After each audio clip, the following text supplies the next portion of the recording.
Salut à tous, c'est Ezekiel et bienvenue sur Actu MMA. Aujourd'hui, on va parler avec Anthony Rea de Doumbé versus Baki qui a eu lieu hier soir, une rencontre plutôt épineuse. C'est parti.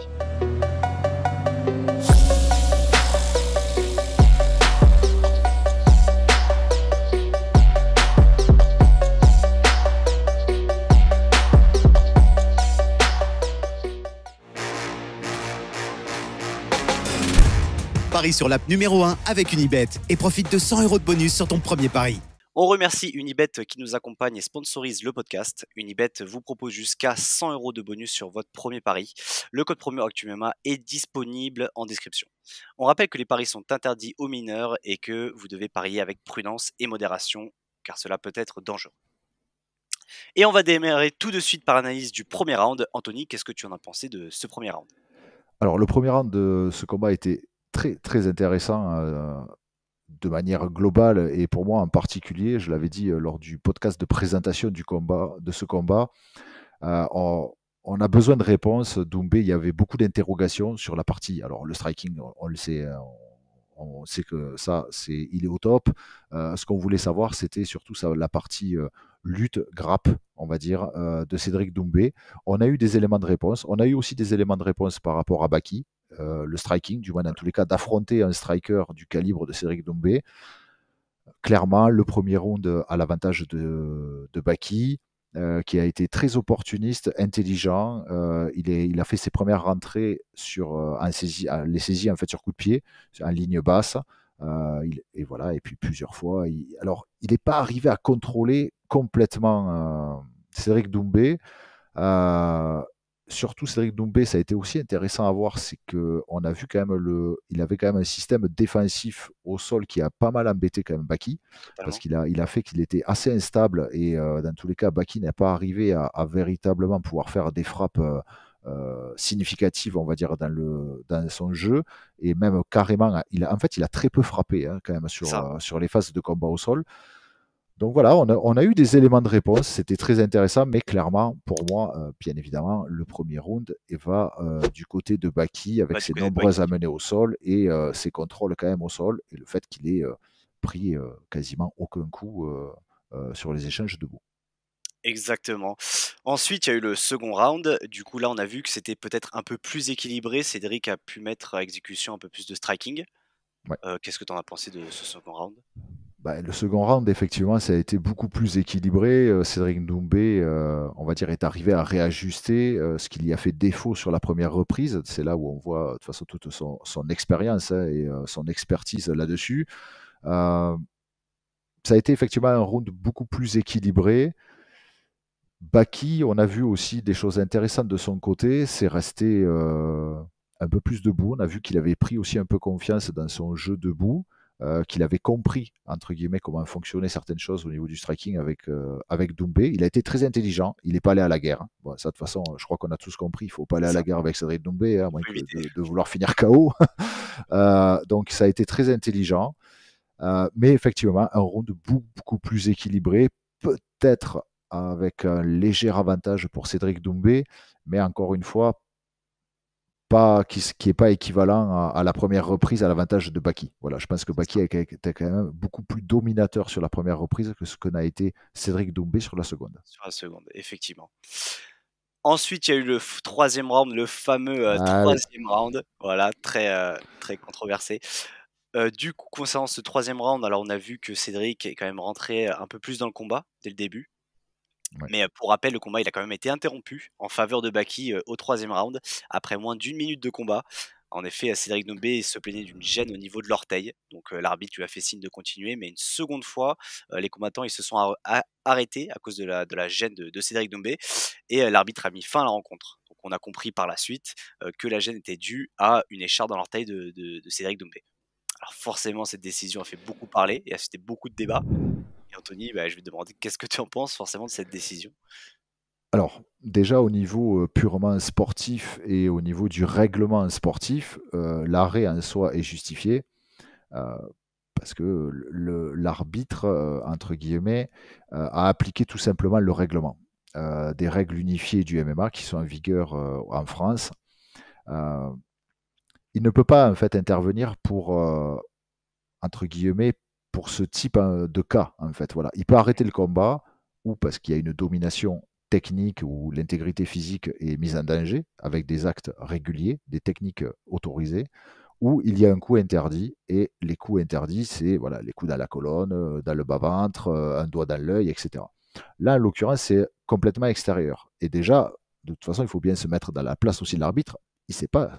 Non, maintenant on l'analyse parce qu'on a le recul de quelques heures là-dessus, on sait ce qui s'est passé. Mais l'arbitre, lui, il ne sait pas. Lui, la seule chose, il a un combattant qui se plaint en fait d'une gêne au pied. Donc l'arbitre lui dit, il faut continuer à combattre. Parce que forcément, si tu dis à l'arbitre, j'ai un problème, ben, lui, il peut interpréter ça pour une incapacité en fait à poursuivre le combat. Donc ton intégrité peut être physique peut être mise en danger. Donc il faut arrêter le combat. C'est ça. Donc il lui dit, continue de combattre, il faut continuer. Et quelques secondes après, effectivement, il redemande, il rementionne encore qu'il a un problème au pied. L'arbitre arrête le combat. C'est ça, à En partir soi, du moment où l'arbitre dit de continuer, il faut aller c'est jusqu'à la ça. fin. C'est ça, voilà. En fait, dans le règlement, il faut comprendre qu'il n'a pas le droit d'arrêter le combat, en fait, et de dire, OK, qu'est-ce qui se passe? J'ai un problème, un truc. OK, on fait rentrer un médecin, on vient, on enlève, OK, on enlève en l'occurrence l'écharde et tu peux repartir. C'est pas prévu comme ça dans le règlement, dans les règles unifiées du MMA. Donc voilà, c'est frustrant. Je peux bien arriver à le comprendre. Ça ne mérite pas un no contest. Malheureusement, ce n'est pas ça qui peut engendrer un no contest. Voilà, de notre côté, c'est aussi quelque part peut-être une méconnaissance aussi des règles peut-être qui encadrent le combat, parce que ben voilà, il fallait savoir qu'en ayant ce discours-là envers l'arbitre, il s'exposait très fortement à se faire arrêter. Voilà, tout simplement. Après, bon, on va pas. Voilà, déçu que le combat soit fini Déçu, hein, comme ça. on voulait voir le troisième round, effectivement.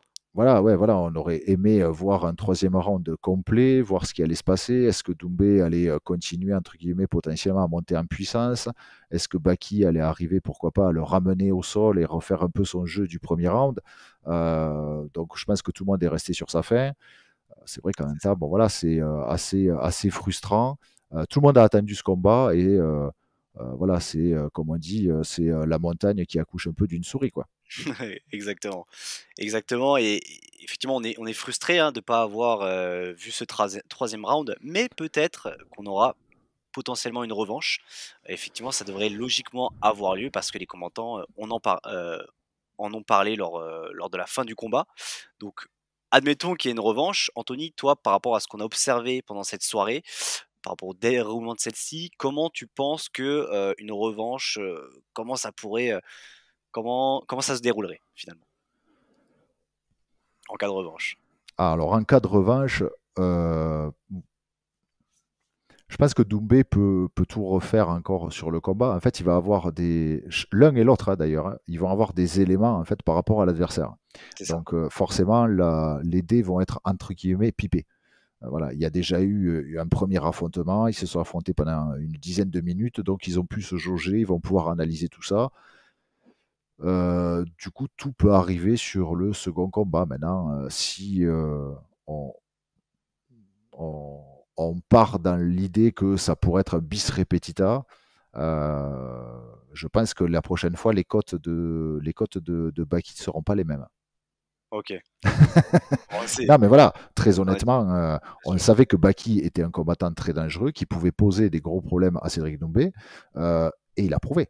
et il a prouvé. Et aussi avec la pression qu'il y avait, l'atmosphère qui avait Ah autour. ben, parce que bon là ce coup-ci, je me permets, on n'a pas eu droit à Cédric Doumbé qui a appelé la foule à Oui, scander certaines choses. Bon, la foule l'a fait d'elle-même. Bon, c'est ça. Avec moi, l'audio qui est enregistré directement. voilà, moi personnellement, bon, je dois dire que personnellement, je suis pas forcément le plus grand fan de tout ça, parce que bon, entendre 16 000 personnes crier un tel t'es mort, bon, je trouve pas ça. Enfin, moi personnellement, c'est pas ma cam.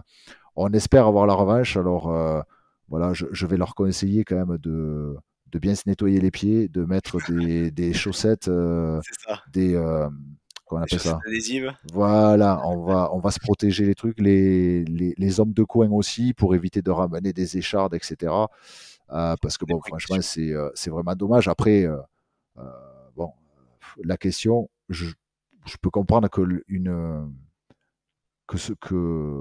écharde, ce soit douloureux. Hein, je remets pas ça en question ou quoi que ce soit, mais bon, c'est vrai que quand on sait en fait que c'est l'écharde, bon, quand on sait qu'il y a des combattants qui ont continué des combats avec des pieds cassés, des orteils disloqués, John Jones qui s'était à John la Jones, limite, on l'a vu. qui avait failli presque l'orteil avait failli presque se détacher de son pied. Moi, je me souviens de Jérôme Le Banner, j'étais avec lui au Japon quand il s'est fait casser l'avant-bras par un Houst. Il est reparti au 3e round. Donc, bon, on va dire, c'est. Voilà, je Forcément. pense que les générations de combattants sont un peu différentes maintenant. Et bon, voilà, c'est voilà, une écharde dans le pied. Voilà. Une écharde dans le Résultat des pied. courses, le main event du PFL qui se finit pour une écharde dans le pied. Enfin, un TKO à cause d'une écharde. Voilà, ça, C'est je sais ça. pas, ça fera bizarre si un jour Dans c'est noté l'histoire, dans le palmarès, c'est ça. tu sais, que ce soit Tapologie ou Sherdog, TKO par épine du pied, Du par pied. écharde dans le pied, quoi. Bon, Effectivement. Mais voilà. écoute, je trouve que c'est une très bonne façon de conclure, Anthony. Je te remercie, pour ce podcast. Merci à toi. Et du coup, alors n'oubliez pas de vous abonner, d'activer la cloche pour ne rien manquer pour les prochains podcasts, notamment le prochain podcast potentiellement sur la revanche, sur le prochain combat Bakindoumbé, où là on parlera sans doute des côtes. Et bien sûr, de commenter, ça nous donne de la force. Et alors je vous dis à très bientôt sur Actu MMA.